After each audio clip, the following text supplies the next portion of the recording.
anekdot ya mungkin ya. Take it or leave it. Pernah dengar? Oke. Nah, klausula baku ini kan perjanjian yang sudah ada. Ketika konsumen membuat perjanjian, maka kan konsumen ini kan tidak ada kapasitas untuk negosiasi lagi. Dokumen elektronik itu sah sebagai alat bukti.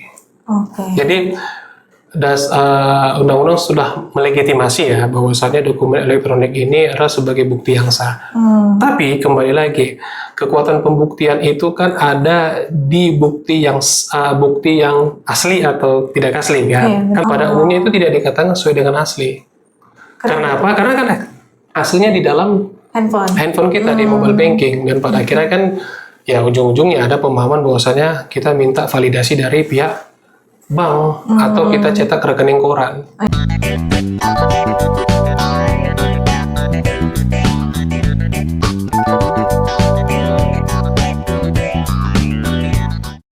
Assalamualaikum warahmatullahi wabarakatuh. Halo sahabat Suara Pahum Umsu, kembali lagi di podcast Suara Pahum Umsu, basa-basi yang gak basi. Nah, kali ini kita akan membahas tema terkait hukum perjanjian elektronik mempermudah atau merugikan. Nah, saat ini udah ada bersama kita salah satu dosen di Fakultas Hukum Universitas Muhammadiyah Sumatera Utara, benar ya Pak? Betul, kayaknya seperti itu. Boleh dong Pak disapa atau perkenalan diri ke teman-teman? Oke, bagi yang belum kenal, nama saya Taufik Hidayat Lubis, salah satu pengajar di Fakultas Hukum UMSU. Untuk pendidikan, spesifikasi saya adalah di hukum perdata, khususnya di perjanjian. Oke, sebelum kita masuk terlalu jauh nih Pak, saya mau nanya dulu nih Pak, sebenarnya apa tuh Pak hukum perjanjian elektronik ini? Kalau secara definisi ya, kalau dikatakan hukum perjanjian secara prinsip adalah hukum yang mengatur tentang perjanjian, baik cara buatnya, pelaksanaannya, penandatanganannya dan pelaksanaannya. Nah, lalu apa kaitannya dengan hukum perjanjian secara elektronik? Ini kan kita lihat elektronik ini kan bagian dari salah satu perkembangan zaman ya. Nah, sehingga ada kosakata baru yaitu kata elektronik. Maka secara definisi sih kalau diartikan hukum yang mengatur tentang perjanjian yang berkaitan dengan elektronik, di mana sistem elektronik itu diterapkan dalam pelaksanaan perjanjiannya. Oke. Kalau menurut Bapak sendiri Pak, kenapa saat ini semakin banyak orang yang menggunakan hukum perjanjian elektronik daripada perjanjian yang pada umumnya begitu Pak? Sederhananya karena lebih praktis. Biaya murah ya, dan kemudian mengefisiensikan waktu. Ya kalian lah yang anak muda ini pada umumnya kan kalau ingin melakukan sesuatu kan pengen cepat ya, pengen mudah dan praktis. Maka perjanjian elektronik adalah satu solusi ketika kalian ingin melakukan suatu perbuatan hukum yang konsekuensi hukumnya pasti ada begitu. Kalau menurut Bapak sendiri ini sama tidak Pak kedudukannya sama perjanjian yang dilakukan secara tatap muka begitu Pak? Tentu saja sama, karena gini, sedikit saya jelaskan. Hukum perjanjian di Indonesia ini kan pada prinsipnya diatur di BW ya, atau di bahasa Indonesia kan ke KUA Perdata, Kitab Undang Hukum Perdata. Pada khususnya kan itu diatur pada pasal 1319 sampai 1351 mengenai perikatan yang muncul karena perjanjian. Nah, kemudian perjanjian itu kan sebenarnya terbagi dua, diatur oleh pasal 1316. Perjanjian disebut dengan nominat dan inominat. Nah, kalau nominat itu kan semua perjanjian diatur dalam KUA Perdata atau BW. Nah, terkait dengan perjanjian elektronik, itu dimaknai adalah perjanjian inominat, yaitu perjanjian yang tidak diatur dalam KUA Perdata. Kemudian diatur dalam undang-undang undang-undang transaksi elektronik atau IT ya, informasi dan transaksi elektronik. Nah, yang sekarang sudah diubah menjadi Undang-Undang Nomor 1 Tahun 2024. Nah, pada prinsipnya perjanjian elektronik atau dalam undang-undang kita itu disebut dengan istilah kontrak elektronik ya. Saya tidak mau mendebati mengenai istilah kontrak atau perjanjian, tapi maknanya sama saja. Nah, dikarenakan dalam BW kita atau KUA Perdata tidak ada keharusan perjanjian itu harus yang diatur dalam BW ya, karena diperbolehkan juga selama dia tidak melanggar 1320 secara perjanjian. Kemudian karena ada dasar azas kebebasan berkontrak, berdasarkan pasal 1338, maka eksistensi perjanjian elektronik itu diakui eksistensinya. Berarti dasar hukumnya itu sebenarnya sama ya Pak sama perjanjian konvensional pada umumnya? Secara prinsipnya sama di BW. Oke. Syarat sah perjanjiannya itu juga sama kah Pak? Atau ada mungkin yang berbeda kalau secara elektronik? Kalau di perjanjian elektronik ya, itu secara spesifik tadi saya katakan di peraturan pemerintah nomor 71/2019, di mana sebenarnya di pasal 49 itu dapat dilihat ya, itu tidak jauh berbeda dari keempat syarat sahnya di pasal 49 itu sama dengan pasal 1320, tidak ada perbedaan secara makna ya, walaupun kalau kita bilang secara isinya mungkin ya kalau di BW kan tidak terlalu banyak, tapi di PP 71/2019 ini adalah sedikit penambahan untuk menyesuaikan dengan kebutuhan elektronik ya, tapi pada prinsipnya sama saja. Oke. Kalau misalnya Pak ada seseorang yang melakukan perjanjian dari WhatsApp begitu Pak, kemudian mereka ini menyepakatinya seperti ini, tapi mereka kan bisa saja mengubah tuh Pak. Kalau dari online tuh kan bisa aja diubah teksnya begitu. Kalau itu gimana Pak? Oke. Jadi begini, ya karena kebetulan di WhatsApp kan sudah ada bisa mengedit ya, mengeditkan begitu. Nah, pada prinsipnya begini, kalau kita lihat perjanjian elektronik ya, memang sih kekurangannya lah kita bilang, minusnya lah adalah semua pihak itu kan bisa merubah isi ya, bisa merubah isi kapan saja. Namun yang pastinya yang harus kita pahami pada saat kita menyepakatinya, itu dulu paling mendasar. Karena apa? Karena kan isi klausul dari perjanjian itu, baik yang tertulis ataupun secara elektronik ya, maksud saya perbedaannya tertulis yaitu secara fisik ya, elektronik itu ya secara virtual lah kita lihat, itu adalah pada saat kita sepakati kapan gitu. Jadi pada saat dia diedit atau dirubah, kan pada prinsip itu kan seperti dia mau adendum kan, adendum itu mau dirubah, dihapuskan segala macam. Nah, pada prinsipnya itu harus disepakati kedua belah pihak.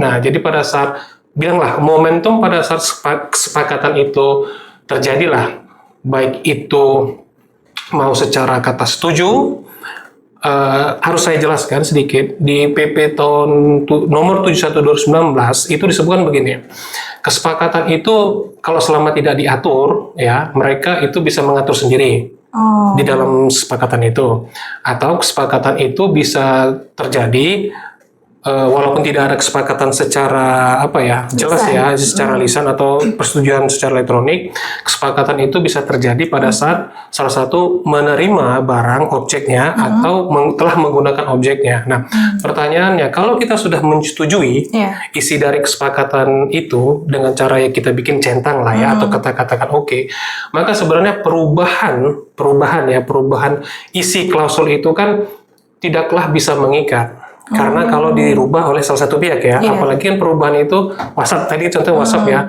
itu kan kita bisa lihat kata edit. Di bawahnya gitu. Iya, di bawahnya kan terlihat, berarti kan sudah tidak lagi sesuai dengan kesepakatan di awal. Nah, itu kalau cara mencegah untuk ketika ada salah satu pihak ingin merubah ya, bukan ingin merubah tanpa ada kesepakatan dari pihak lain. Benar, pihak lain. Jadi intinya ketika kita ingin sepakati, sudah sepakat, ya lebih baiknya itu sih langsung di save saja supaya nanti wanti-wanti ya kalau ada yang merubahnya. Bisa di screenshot gitu? Iya betul, atau dicetak aja langsung kan bisa kan. Kalau misalnya kita menemukan kasus kayak gitu Pak, kita bisa nggak ngajuin ke pihak yang berwajib untuk membuat itu ada hukumannya gitu Pak? Berwajib, atau mungkin ada dendanya gitu? Berwajib yang bagaimana nih, polisi? Mungkin melapor ke polisi gitu bisa nggak Pak? Oke, perlu saya sampaikan, saya adalah salah satu orang yang memang tidak pernah setuju kalau keperdataan ini dibawa ke pidana. Sampai kapanpun bagi saya yang namanya perbuatan perdata itu nggak bisa pidana. Terlepas nanti debatable ya, di luar dari podcast ini mungkin kita bisa debatable perihal apakah dan mengapa perdata tidak bisa dipidanakan. Pada prinsipnya, setiap keperdataan yang sudah mengikat, maka selesaikanlah dengan keperdataan itu pula. Namanya sudah berjanji kan. Dan harus diingat, pada pasal 1965, BW atau perdata, BW itu melabelkan semua orang itu beritikat baik. Ya, bertikat baik. Jadi apapun ceritanya, semua orang itu dalam BW itu sudah bertikat baik. Kalau dia bertikat buruk, buktikan. Maka kita tidak bisa langsung mengatakan dia itu jahat atau gimana tanpa harus kita buktikan. Nah, andai kata ketika ada orang yang dikatakan wan prestasi ya tadi ya maksudnya, atau kita bilang tidak melaksanakan isi dari perjanjian, khususnya di perjanjian elektronik, ya sudah, ya ingatkan saja, diingatkan dia. Ya ini banyak sih orang berkeluh kesah ketika salah satu perjanjian tidak dilaksanakan, perdata ini lamban untuk pemulihan kerugian, kan harus disomasi segala macam. Tapi kalau ditanya ke saya, lebih bagus coba dinegosiasikan. Nah, negosiasikan bagaimana, kemudian kalau juga tidak bisa, ya sudah langsung saja ditegur dengan somasi. Nah, pada akhirnya ujungnya kemana? Ke pengadilan juga kan. Nah, ya mau gimana, memang begitu langkah perdata. Tapi bagi orang mengambil langkah pidana, ya silakan. Semua orang punya pandangan kan. Tapi secara akademik, kalau ditanya ke saya orang nggak pernah setuju kalau perdataan itu dibawa ke pidana. Oke. Kalau misalnya tadi ada kata setuju gitu kan Pak, ada yang mengklik setuju, itu dapat dianggap sebagai bentuk kesepakatan yang sah berarti Pak? Jangankan kata klik setuju, perjanjian ini, suatu perjanjian tanpa ada klik setuju, tapi dimaknai mereka telah melaksanakan perjanjian, itu dianggap udah ada kesepakatan. Berarti kalaupun kita misalnya bilang, besok kita ketemu di sini, itu udah sebuah perjanjian yang bisa dibuktikan nantinya begitu Pak? Maksudnya bisa dibawa ke pengadilan atau gimana? Harus dibedakan perjanjian yang isinya tentang bersifat ada material atau immaterial begitu. Maksudnya begini, kita bersepakat dengan teman, kemudian apakah itu bisa digugat nanti uang prestasi, kan begitu kan? Apa ya karena ada uang prestasi. Nah, berbeda dengan perjanjian yang di dalamnya ada nilai materinya. Nah, makanya tidak bisa disamakan. Jadi ada konsekuensi sosial, ada konsekuensi material. Nah, kalau dalam konteks ini kan kita fokus kepada perjanjian yang bersifat konsekuensi material, berarti kan ada kerugian, ada yang bersifat nominal kan. Nah, jadi saya fokuskan saja ke situ. Nah, kalau terkait dengan masalah ketika ada setuju, maka saya katakan di dalam perjanjian tidak pernah di BW ya, tidak pernah secara spesifik diatur bagaimana tata cara untuk menyepakati. Tidak ada secara spesifik. Secara lisan pun diperbolehkan. Nah, apalagi kalau sudah ada kata setuju tadi, makin jelas dia kan. Apalagi kalau kita sekarang kan all-shop ya, cukup dengan mengklik atau memberikan centang, begitu kan, maka itu dianggap sepakat. Nah, tadi sudah saya jelaskan di peraturan pemerintah nomor 71/2016 jelaskan itu. Kesepakatan itu tidak harus dengan secara tegas ada kata sepakat, ada di mana pertama tanpa ada kesepakatan jelas atau kata setuju ya, cukup dengan menerima objek yang disepakati, itu sudah dianggap sepakat. Cukup sudah memanfaatkan objek dari perjanjian, itu sudah dianggap sepakat. Jadi intinya, kata setuju itu sudah lebih menegaskan, tanpa ada kata setuju pun, tapi dia sudah menerima objek apa yang dijanjikan, kemudian dia sudah memanfaatkan objek dari perjanjian, itu pun sudah dianggap setuju. Dianggap setuju. Intinya, sepakatan yang dilakukan secara diam-diam. Oke. Berarti Pak, kalau peran tanda tangan sendiri itu Pak gimana di dalam perjanjian elektronik ini? Perlu tidak atau? Kenapa sih perjanjian itu harus tertulis? Itu menjadi pertanyaan. Kalau di dalam BW sendiri, perjanjian itu tidak ada keharusan tertulis. Gitu ya. Nah, diperbolehkan secara lisan. Pertanyaannya, lalu buat apa sih kalau itu capek-capek kita buat tertulis kan? Kalau lisan saja diperbolehkan. Sederhana jawabannya, untuk pembuktian. Gimana atau ada orang minjem nih sama kita. Terus kita menuntut nih pembayarannya. Apa sih buktinya dia minjem? Tanda tangan tadi gitu ya Pak? Perjanjian dulu kan? Perjanjian. Nah, apakah cukup perjanjian? Tidak. Tanda tangan tadi. Bentuk apa? Tanda tangan tadi maksudnya fungsinya apa? Menyepakati. Nah, terkait dengan tanda tangan elektronik adalah bukti nyata kita sepakat. Sebenarnya tujuan tanda tangan itu adalah realisasi kesepakatan kita. Itulah dengan ada tanda tangan. Cuman begini, banyak pemahaman walaupun saya nggak bisa jumlahkan berapa ya. Kalau secara elektronik, tanda tangan elektronik itu sebenarnya harus divalidasi dengan bahasa sertifikasi. Ya, jadi tanda tangan itu tidak hanya sekedar ada tanda tangan elektronik, kemudian kita tempelkan nih kepada suatu dokumen perjanjian.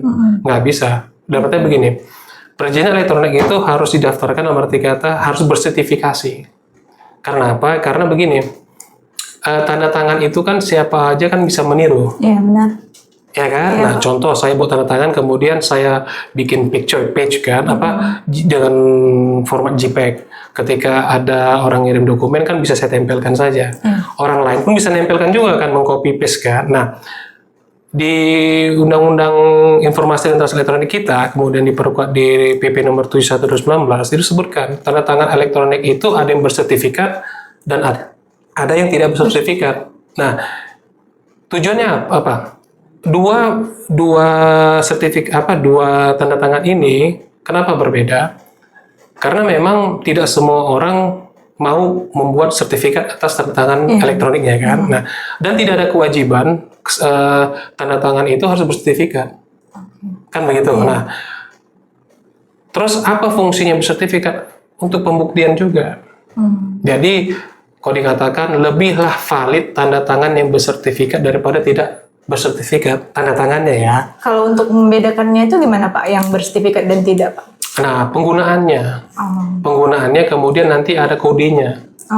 Ya, jadi kita mau siapa aja bisa nih. Kita ada tuh nanti lembaga swasta pun bisa. Itu dia ya sudah diakui oleh pemerintah kan. Nah, kemudian kita daftar buka akun. Nah, nanti disitulah kita nanti mendaftarkan tanda tangan kita untuk diberikan kode tertentu. Setelah udah keluar, itu berarti tanda tangan kita pun bersertifikat, nanti ada kode tertentu. Di situ nanti membedakannya. Dan ingat, tanda tangan itu akan selalu merefer atau mengarah kepada si pemberi tanda tangan. Fungsinya apa? Untuk membuktikan ada kesepakatan. Itu fungsi tanda tangan. Dari sisi kemudahan dan keuntungan Pak, apa saja yang ditawarkan dari perjanjian elektronik ini Pak? Yang mungkin lebih mudah gitu, atau ada lagi kah Pak keuntungannya kalau kita membuat perjanjian secara online gitu? Kalau bagi saya ya, sebenarnya seperti saya katakan tadi, dia praktis, menghemat waktu ya, menghemat apalagi uang kan. Ingat ya, dalam konsep perjanjian dalam KUA Perdata atau BW kita itu, perjanjian itu kan memang berkaitan dengan secara akademiknya itu berkaitan dengan harta kekayaan. Jadi siapapun yang ingin buat perjanjian kan pasti berkaitan dengan masalah di dalamnya kan ada unsur nominal. Ya kan. Nah, bagi pelaku usaha lah ya atau konsumen sendiri, perjanjian ini kan adalah cara untuk pelaksanaan untuk memenuhi kebutuhan ya. Prinsip seperti itu. Ada nilai ekonomi di dalamnya.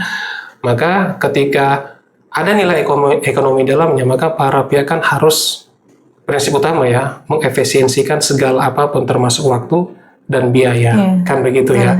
Kan bersifat praktis. Jadi keuntungannya sebenarnya itu. Di sisi lain dari kemudahan itu Pak, ada nggak yang membuka peluang terjadinya penyalahgunaan atau mungkin dari perjanjian itu menimbulkan hal-hal lain, hal buruknya gitu Pak? Apa tuh biasanya Pak? Yang pertama, perihal masalah yang tadi ya, sudah disebutkan masalah kesepakatan yang dapat dirubah. Yang diedit tadi. Diedit kan begitu. Nah, ternyata fiturnya ya saya bilang begini. Kemampuan orang ini kan selalu berubah nih. Meningkat gitu. Ketika dia mampu merubah fitur-fitur tadi itu ya tanpa ada ketahuan, otomatis kan satu yang namanya elektronik kan bersifat umum. Umum kan, dan kemudian dia mudah untuk diakses. Nah, jadi kekurangannya kalau saya pahami ya, yang pertama itu adalah mudahnya itu untuk ya bahasanya gimana ya, tidak tepat juga kalau saya katakan dirusak, dimanipulasi ya. Nah, mudah dimanipulasi karena sifatnya kan terbuka ya, terbuka dalam arti kata para pihak itu mudah untuk mengubah dalamnya. Itu satu. Kemudian terkait dengan masalah perjanjian elektronik yang dilakukan oleh orang yang tidak pernah dikenal ya, kita kan nggak tahu nih secara subjeknya ini siapa sebenarnya, kan agak susah juga untuk melacaknya. Nah, yang ketiga, nah ini berkaitan dengan aturan pemerintah. Nah, ada tanggung jawab pemerintah terkait dengan masalah berkaitan dengan perjanjian elektronik ini, di mana supervisi atau pengawasan. Bukan berarti, 1338 hanya perjanjian adalah undang-undang yang membuatnya. Tapi kan pemerintah sebagai pihak yang bertanggung jawab terkait dengan masalah pengawasan penegakan hukum juga bertanggung jawab untuk pengawasan secara proteksi bagi para pihak yang membuat perjanjian. Dalam arti kata, ya contoh saja dulu kan perjanjian elektronik kan tidak dikenal nih. Iya, benar. Benar kan? Nah, kemudian tahun 2008 terbitlah undang-undang tentang ITE. Iya. Nah, tercover nih, padahal di negara-negara lain itu sudah lebih dulu kan, pada akhir kita terlambat nih. Nah, maksud saya begini, tanggung jawab pemerintah itu besar untuk mengcover aturan yang mendasarkan undang-undang ya, agar para pihak yang membuat perjanjian elektronik tercover. Walaupun sebenarnya kesepakatan itu para pihak itu ya, karena kan perjanjian ini kan personal sifatnya ya. Nah, walaupun demikian, publik, dalam arti kata publik ini pemerintah juga bertanggung jawab untuk mengcover. Nah, masalahnya kan pada umumnya undang-undang itu ada kan setelah setelah permasalahan muncul. Masalahnya kan seperti itu kan. Nah, masalah seperti itu. Nah, paling tidak nanti pemerintah udah bisalah menyiapkan kira-kira aturan apa yang memang dibutuhkan. Ingat ya, perjanjian dan kalau dikhususkan elektronik ini kan bukan difokuskan kepada perjanjian berskala yang kecil kan, yang nominal kecil, tapi juga berskala besar. Makanya supaya dapat mengundang investor asing, maka negara juga harus berperan penting dalam memberikan proteksi undang-undang agar investor asing calon ya dapat melihat, wah ternyata aturan mengenai perjanjian elektronik ini sudah dapat mengcover kalau ada masalah segala macam, begitu. Oke, tadi kan Bapak bilang sebenarnya pemerintah ini udah mengcover gitu kan Pak. Iya. Jadi menurut Bapak sendiri dari yang sudah tercover itu lebih condong kemana tuh Pak hukumnya? Dia lebih melindungi si pelaku atau konsumen? Atau malah konsumennya sering dirugikan gitu Pak? Ada dua sisi ya, memang ada perbedaan. Dua sisinya begini, maksud saya begini. Ada pelaku usaha dan konsumen. Kalau kita katakan mana sih yang seimbang antara pelaku usaha dengan konsumen, pasti banyak mengatakan tidak akan pernah seimbang. Pelaku usaha pasti lebih diuntungkan daripada konsumen, kan begitu kan? Karena apa? Karena konsumen yang pada umumnya itu butuh pada pelaku usaha. Nah, ada juga mengatakan pelaku usaha butuh dengan konsumen, kan begitu kan? Nah, tapi pada prinsipnya ketika pelaksanaan suatu perjanjian, pada umumnya tidak ada ketidakseimbangan ya antara pelaku usaha dengan konsumen. Itu terkait dengan masalah dari kacamata konsumennya. Nah, lalu kalau dari pemerintah sendiri ya, semua regulasi yang dibuat sebenarnya itu tidak ada kecenderungan yang mana diuntungkan atau yang mana dirugikan, tidak. Karena kan aturan dibuat pemerintah ini kan Undang-Undang ITE, saat itu PP nomor 71 2019 itu kan sebenarnya tidak membedakan mana pelaku usaha, tidak ada yang mana konsumen ya. Nah, kalau dari aturan pemerintah begitu. Terkait pengaruh klausula baku Pak dalam perjanjian elektronik terhadap perlindungan hukum konsumen itu bagaimana Pak? Pernah dengar anekdot ya mungkin ya, take it or leave it. Pernah dengar? Oke. Nah, klausula baku ini kan perjanjian yang sudah ada.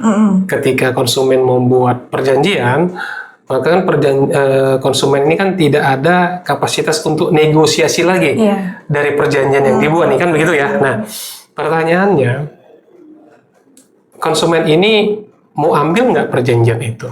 Tapi dia harus mengikuti klausula yang sudah ada. Ya, kalau dari pihak pelaku usaha kan cuma sederhana saja. Take it or leave it. Ya ambil, kalau enggak. Kalau mau ambil, ikuti yang sudah kami siapkan. Nah, jadi kalau dikatakan pada umumnya kalau klausula baku itu ya, in quote maksudnya saya ambil dari pemahaman profesor dari, lupa saya pula lagi namanya, ya tapi in quote, namanya klausula baku itu pasti merugikan konsumen. Nah, in quote ya, bukan pendapat saya. Nah, tapi merujuk pendapat itu, saya mengiyakan, masuk akal. Kenapa? Ya coba aja lihat di sistem perbankan aja. Ketika kita mau minjam uang, bisa nggak kita buat atau menegosiasikan dari konsumen ya, mengatakan, yo ini perjanjian ini aja deh. Nggak bisa. Nggak akan pernah bisa. Bank pasti sudah menyiapkan, ini perjanjiannya. Nggak ada, ya kalau bahasa nggak dirubah sih, nggak ada juga ya pihak bank mengatakan seperti itu, nggak ada. Cuman ini perjanjiannya. Nggak bisa dinego lagi. Pada umumnya tidak seperti itu. Kan biasanya kan isinya kan sudah dibuat notaris tuh kan. Iya, Pak. Ya kan, sudah dibuat notaris. Dan sebenarnya tidak ada kebebasan ya. Kalau saya bilang gini, tidak ada kebebasan konsumen untuk menegosiasikan isi perjanjian itu. Itulah klausul laba aku. Pada prinsipnya seperti itu. Kalau terjadi sengketa, Pak, bagaimana pembuktian perjanjian elektronik di hadapan hukum ini, Pak? Di Undang-Undang ITE kita disebutkan bahwasannya dokumen elektronik itu sah sebagai alat bukti. Jadi Undang-Undang sudah melegitimasi ya bahwasannya dokumen elektronik ini adalah sebagai bukti yang sah. Tapi kembali lagi, kekuatan pembuktian itu kan ada di bukti yang asli atau tidak asli kan, kan begitu ya. Nah kalau kita katakan contoh ini, pertanyaannya sederhana. Kita mau membuktikan ke pengadilan terkait dengan masalah, kita sudah bayar nih. Bukti kita adalah bukti transfer dari mobile banking. Kan begitu. Bukti aslinya di mana? Aslinya di HP kita kan. Pada saat kita cetak kan, itu bukti asli atau tidak? Sudah tidak lagi kan, hasil cetakan. Iya, benar. Tapi kalau sudah dinagezelin, Pak, itu sudah jadi bukti asli berarti kan, Pak? Tidak. Tidak. Jadi pada prinsipnya itu juga yang menjadi kebingungan kalau kita buktikan yang apa kita cetak dari banking. Pertanyaannya itu hasil cetakan sesuai dengan asli atau tidak? Pada umumnya itu tidak dikatakan sesuai dengan asli. Karena apa? Karena kan aslinya di dalam handphone kita di mobile banking, dan pada akhirnya kan ya ujung-ujungnya ada pemahaman bahwasanya kita minta validasi dari pihak bank atau kita cetak rekening koran. Nah pada akhirnya kan kalau dalam sistem pembuktian ya, bukti itu kan paling prinsipnya asli dan tidak asli itu dulu. Nah, itu ya. Jadi prinsipnya dokumen elektronik itu sah. Cuman kita lihat apakah pada saat proses pembuktian ya itu asli atau tidak. Nah, itu dia. Itu yang paling utamanya. Mau kita katakan pun undang-undang katakan sah, tapi kalau kita tidak buktikan yang aslinya, nggak bakal diterima. Gitu. Masalahnya kan hakim hanya mempertimbangkan bukti yang asli, bukti yang sudah disesuaikan dengan asli. Tapi terkait lagi balik ke hakim ya, apakah hakim mau menerima ya itu kembali kepada hakim, kemampuan dari hakim melihat ini bisa dipertimbangkan atau tidak. Bentukan prestasi apa Pak yang biasanya sering terjadi di perjanjian elektronik ini Pak? Pertama, pada umumnya lama. Lewat dari waktu yang telah disepakati, itu satu. Yang kemudian yang kedua itu tidak sesuai dengan apa yang telah disepakati. Contoh kita minta warna biru yang datang warna merah. Itu biasanya di Shopee gitu ya Pak, belanja. Nggak tahu. All shop lah ya. Kemudian yang ketiga sama sekali tidak datang. Nah itu ya pada umumnya. Dan kemudian saya pernah kejadian nih. Pesan makanan, tapi nggak datang ke rumah, tapi yang datang ke rumah tetangga. Salah alamat. Terakhir nih Pak, apakah perjanjian elektronik ini lebih banyak memberikan kemudahan atau justru menimbulkan resiko Pak menurut Bapak? Kemudahan. Bagi saya sejauh ini kemudahan. Nah pada akhirnya kan merujuk kepada literasi masing-masing pihak ya. Ini mungkin kembali lagi yang harus dipahami semua orang. Kita tidak mengatakan, saya tidak tahu aturannya. Iya benar, nggak boleh bilang kayak gitu ya Pak. Saya nggak tahu aturannya. Pada akhirnya apa? Ya perbanyaklah literasi.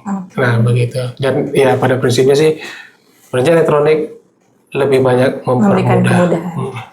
Mungkin Pak, ke teman-teman ada mau diberikan pesan dan kesan untuk membuat perjanjian elektronik ini Pak? Mungkin lebih berhati-hati atau bagaimana begitu Pak? Oh iya. Satu hal yang harus dipahami bagi semua orang ketika ingin membuat perjanjian khususnya dalam bentuk elektronik, yang pertama, cari tahu siapa pihak yang Anda ingin sepakati. Kemudian yang kedua, buat segala bukti dari kesepakatan yang dibuat, ya. Kemudian selanjutnya, segala pembayaran itu Anda simpan, jangan pernah Anda buang segala macam ya. Intinya semua hal yang berkaitan dengan kesepakatan, buktikan, harus ada bukti, kemudian segala pembayaran harus dibuktikan. Nah, itu sih. gitu. Oke, mungkin kita tutup ya Pak Iya. perbincangan hari ini. Terima kasih banyak Pak udah hadir di podcast kami. Mungkin lain Sama-sama. kali kita bisa bercerita lagi ya Pak. Sama-sama sudah mengundang. Oke. Baik, terima kasih teman-teman. Wassalamualaikum warahmatullahi wabarakatuh. Waalaikumsalam warahmatullahi wabarakatuh.